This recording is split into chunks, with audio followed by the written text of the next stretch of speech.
अच्छा जी, इस वीडियो में प्रॉपर्टी को परचेज़ करते वक्त जो टोटल टैक्सेस आपने अदा करने होते हैं 1 जुलाई 2023 के बाद, वो मैंने सारे के सारे कवर किए हैं। एक मैंने इसमें जो है आपके लिए एक टेक्स्ट जो है वो तैयार की है, मटेरियल तैयार किया है काफ़ी मेहनत के बाद। तो इसके अंदर जनाब पहली जो चीज़ है वो होता है विद होल्डिंग टैक्स। ये फाइलर के लिए मुख्तलिफ होता है और नॉन फाइलर के लिए मुख्तलिफ होता है। इसको कुछ लोग एडवांस टैक्स भी बोलते हैं, ठीक है जी। गलत फहमी में इसको कैपिटल गेन भी बोलते हैं, बट कैपिटल गेन ये नहीं है, वो एक डिफरेंट चीज़ होती है। तो ये जो विद होल्डिंग टैक्स है ये फाइलर का मुख्तलिफ और नॉन फाइलर का मुख्तलिफ होता है। तो इसका रेट जो है ये दिया गया है, ये है जो बेचने वाला है सेल ऑफ प्रॉपर्टी के ऊपर, फाइलर का और नॉन फाइलर का। आगे है जो ख़रीदने वाला है उसमें फ़ाइलर का मुख्तलिफ है और नॉन फाइलर का मुख्तलिफ है। यहाँ पे ही ज़्यादा फ़ाइलर नॉन फाइलर का डिफरेंस है। आगे तकरीबन जो है हल्का फुल्का डिफरेंस आगे चलेगा।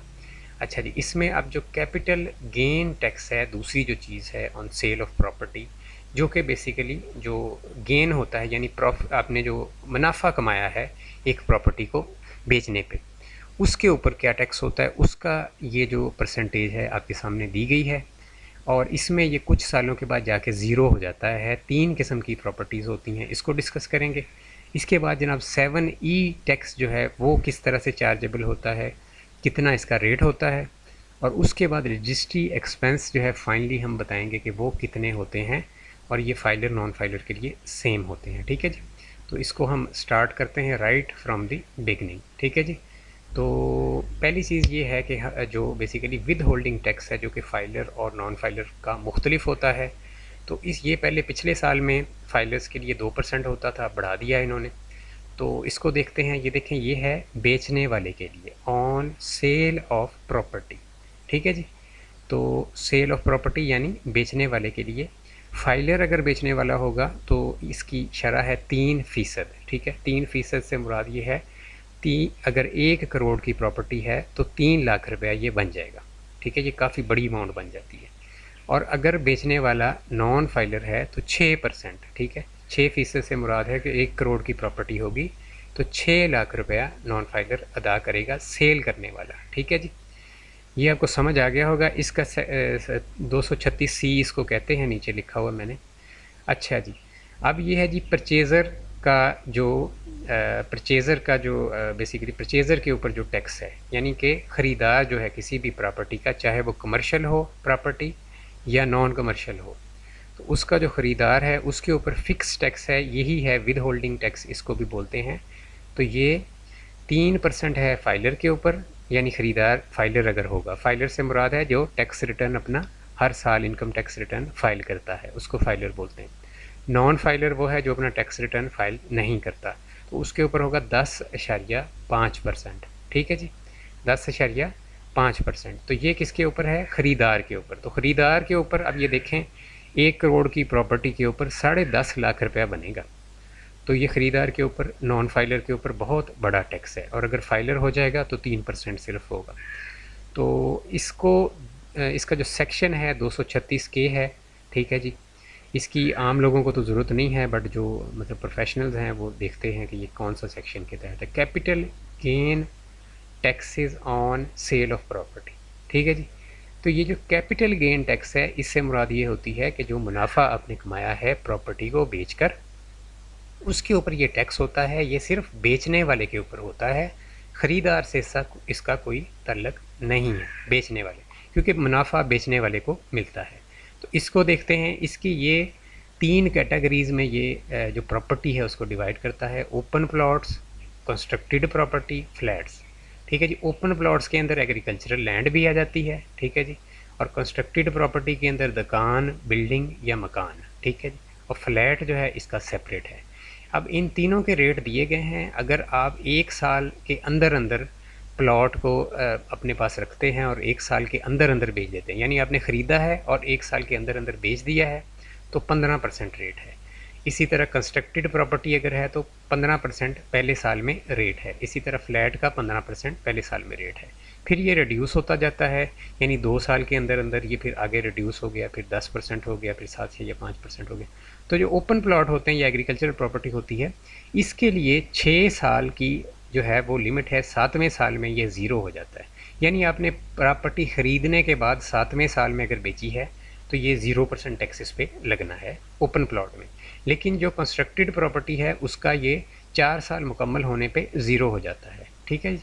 यानी आपने एक घर ख़रीदा है या कोई दुकान ख़रीदी है या कोई बिल्डिंग ख़रीदी है तो उसको अपने पास आपने 4 साल तक रख लिया है, फिर बेचा है तो फिर आप पे ज़ीरो कैपिटल गेन लगेगा, कोई टैक्स नहीं लगेगा। इसी तरह फ्लैट अगर आपने 2 साल रख लिया है तो तीसरे साल में ये ज़ीरो हो जाता है, चौथे में 5वें में ऑनवर्ड ये ज़ीरो रहेगा। ठीक है जी। तो ये बड़ी इंपॉर्टेंट चीज़ है, ये कैपिटल गेन टैक्स इस तरह से लगता है। इसकी डिटेल्ड वीडियो भी मैंने बनाई हुई है, बट यहाँ पे मैंने काफ़ी अच्छी तरह से इसको एक्सप्लेन कर दिया है।